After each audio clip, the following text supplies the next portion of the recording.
नमस्कार साथियों, शारदा सदन के इस ऑनलाइन प्लेटफॉर्म पर आपका एक बार फिर से हार्दिक स्वागत है। जैसा कि आप स्लाइड में देख पा रहे हैं, इस बार का G20 सम्मेलन क्यों है खास, इस पे आज हम विशेष चर्चा करने जा रहे हैं। अब की बार का G20 2023 क्यों खास है हमारे लिए, क्योंकि इसकी अध्यक्षता इस बार भारत को मिली है, इसलिए G20 2023 भारत के लिए बहुत बड़ी बात है। इसमें देखें तो इंडोनेशिया के राष्ट्रपति जोको विडोडो द्वारा 1 दिसंबर 2022 को इसकी अध्यक्षता भारत को सौंपी गई थी, जो 30 नवंबर 2023 तक भारत के पास रहेगी, जिसमें इंडोनेशिया के राष्ट्रपति जोको विडोडो द्वारा भारत को इसकी अध्यक्षता सौंपी गई है। जैसा कि आप चित्र में देख पा रहे हैं, ये इंडोनेशिया के राष्ट्रपति जोको विडोडो हैं और भारत के प्रधानमंत्री श्री नरेंद्र मोदी, इनको अध्यक्षता सौंपी गई है, जो 30 नवंबर 2023 तक अध्यक्षता भारत इसकी करेगा।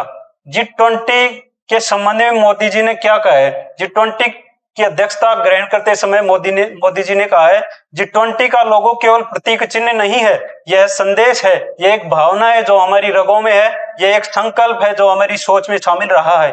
वसुधैव कुटुंबकम के मंत्र के जरिए विश्व बंधुत्व की जिस भावना को हम जीतते आए हैं, वो विचार इस लोगों में प्रतिबिंबित हो रहा है। इस लोगों में कमल का फूल भारत की पौराणिक धरोहर को तथा हमारी आस्था और हमारी बौद्धिकता को चित्रित कर रहा है।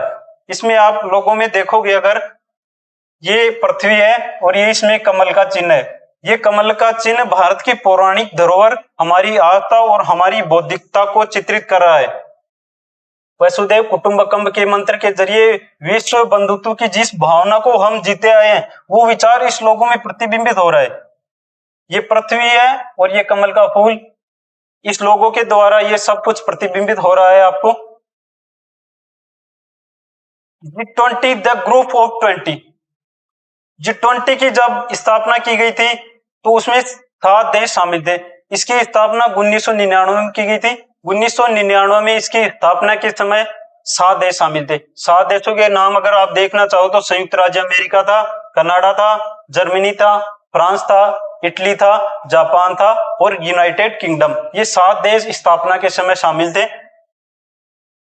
G20 20 बड़ी अर्थव्यवस्थाओं को शामिल करते हुए विकासशील और विकसित देशों का एक समूह है।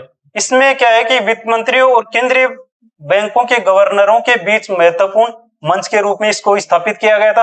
यह 19 देश और एक यूरोपियन यूनियन का अनौपचारिक समूह है। G20 क्या है? 19 देश शामिल है इसमें और यूरोपियन यूनियन के तौर पर यह एक अनौपचारिक समूह है।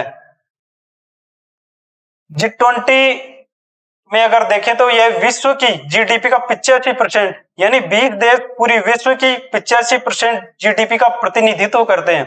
और विश्व व्यापार का देखें तो लगभग 75% प्रतिनिधित्व G20 के देश करते हैं। और जनसंख्या की बात करें 2/3 यानी 60 से 65% जनसंख्या का प्रतिनिधित्व G20 के देश कर रहे हैं। G20 के देश में ट्रोइका का अर्थ देखें, ट्रोइका का अर्थ क्या होता है? ट्रोइका 3 देशों का समूह होता है, जिसने अभी अध्यक्षता छोड़ी है, जो वर्तमान में अध्यक्ष कर रहा है और जो आगे चलकर अगले साल इसकी अध्यक्षता करेगा। इसमें 3 देश शामिल होते हैं। 2022 में इसकी अध्यक्षता इंडोनेशिया ने की, 2023 में इसकी अध्यक्षता भारत कर रहा है और 2024 में इसकी अध्यक्षता कौन करेगा? 2024 में अध्यक्षता करेगा ब्राजील। ब्राजील को अध्यक्षता भारत कब सौंपेगा? 30 नवंबर 2023 को इसकी अध्यक्षता भारत ब्राजील को सौंप देगा। अब देखते हैं शेरपा। शेरपा क्या होता है?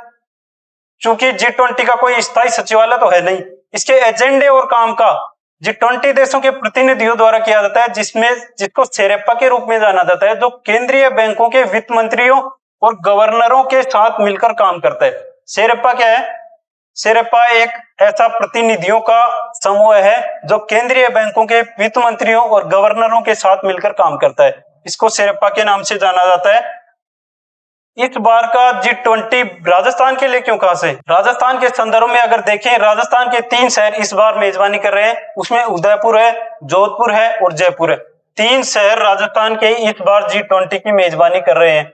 इसमें उदयपुर है, जोधपुर है और जयपुर। ये 3 शहर इस बार G20 की मेजबानी करेंगे राजस्थान में।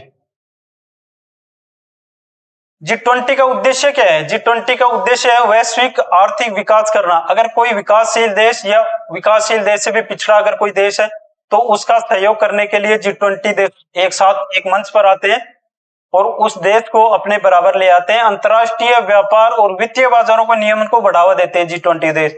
आतंकवाद को कम करना, अगर कोई देश आतंकवाद से पीड़ित है तो 20 के 20 देश आकर उस देश के साथ खड़े होते हैं।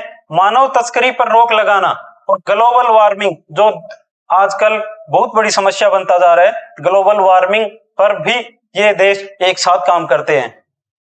सारे देश एक साथ राय बनाते हैं और उस राय के आधार पर काम करते हैं। अब देखें तो G20 में कितने देश शामिल हैं और उनके नाम क्या हैं? G20 में 20 देश शामिल हैं और उनके नाम आप देख रहे हैं। अर्जेंटीना है, ऑस्ट्रेलिया है, ब्राजील है, कनाडा है, चीन है, फ्रांस है, जर्मनी है, भारत है, इंडोनेशिया है, इटली है, जापान है, मेक्सिको है, कोरिया गणराज्य है, रूस है, संयुक्त अरब है, दक्षिणी अफ्रीका है, तुर्की है, यूनाइटेड किंगडम है, संयुक्त राज्य अमेरिका है, यूरोपीय संघ है। इस प्रकार के वीडियो देखने के लिए आप इसी प्लेटफॉर्म पर जुड़े रहिए। थैंक यू, धन्यवाद।